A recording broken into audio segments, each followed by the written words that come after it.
Aloha and welcome. This is your astrologer, Tom, and today we're going to talk about rising above business deals. So, not too long ago, I received a phone call from a friend, and he said that he really needed my help. He had one more chance to close a business deal. And he said, I'm going through a divorce, and I've been meeting with these people several times. Nothing seems to be progressing. I need the money. What am I going to do? How can I get the deal to close? He said, I have one more chance to close the deal. So, looking at his astrology chart, I was able to ask him a series of questions. I also pointed him to some points that would help with his soul journey to help open up the energy. Because, again, the belief is if you follow the chart, if you follow the energy in the chart, the path opens up. So I just had to look at what's going on. I told him, look, first of all, you have to let go of attachment. If you're wanting this deal to go through, you're actually preventing the deal from going through. And then I said, you know what? You said you're meeting with the company one more time. I said, when are you doing that? And he said, well, here's the date, here's the time. I said, how long's the meeting? He told me it's an hour. I said, okay.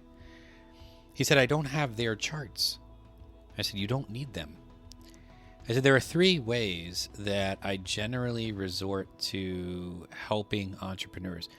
We're looking at the soul journey always.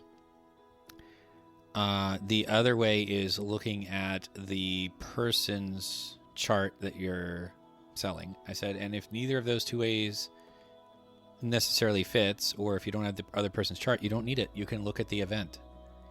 So I said, let's look at the chart for when you're going to meet with them again. And we did. I took a look at it, and I had to keep in mind his soul journey. I had to keep in mind his sun, moon, rising, south node, north node, Chiron, ascendant, descendant. And because this involved money, I had to also keep in mind his second house, to some degree his sixth house, his eighth house, and his 10th house. And I looked at the rising sign of the event, and I said, you know what?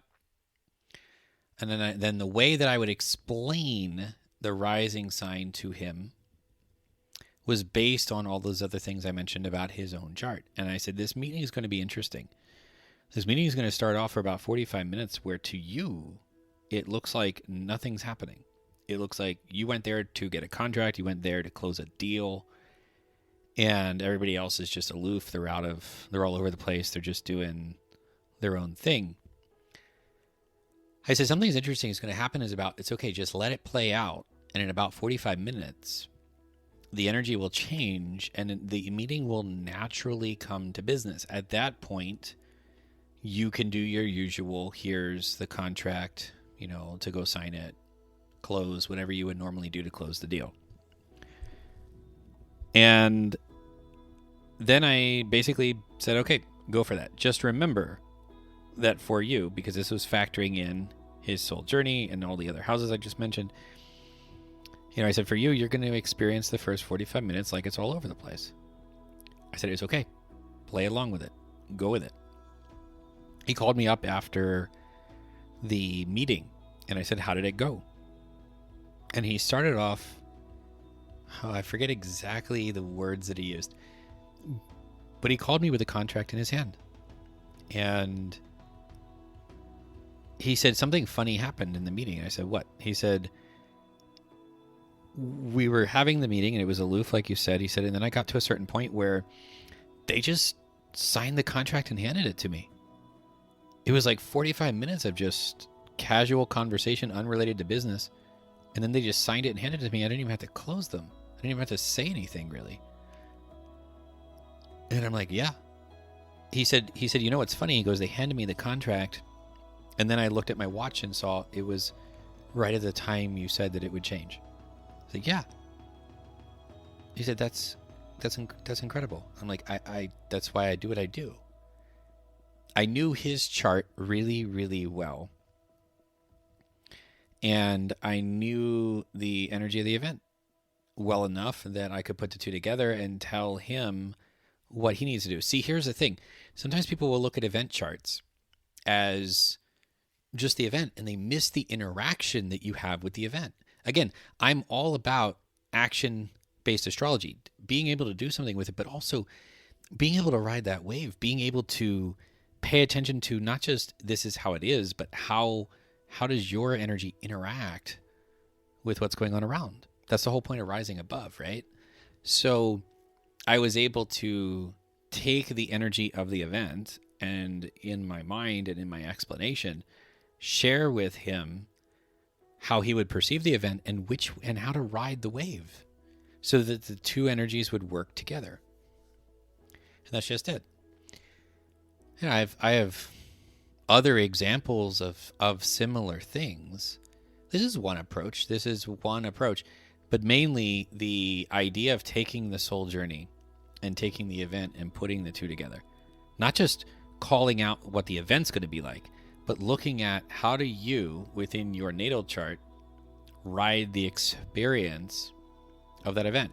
So if you have business deals that you're wanting to close, whether that's one-on-one on the phone, whether it's one-on-one in person, whether it's a group, schedule a reading with me. Let's talk about that. And I'll leave a link in the description below, and we'll schedule a reading and we can go over, how you would ride those waves. And you go, well, how do I see that in the person who's selling chart?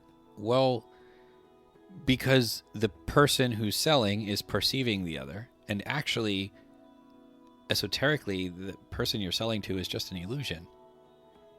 And so helping the person who's selling navigate the experience of that other person is through the chart.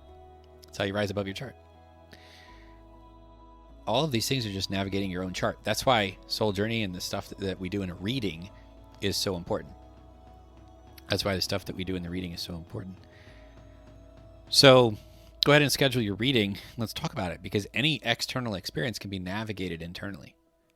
Any external experience. So if what you're looking to do is, make more sales in business, then let's talk. And if you're looking to find more clients, there's ways we can do that too. So go ahead and schedule your reading with the link in the description below. If you have any questions or comments about this, please put them below. If you like this video and would like to see more like it, please subscribe. And as always, aloha, ahui ho. I'll talk with you again soon. Take care.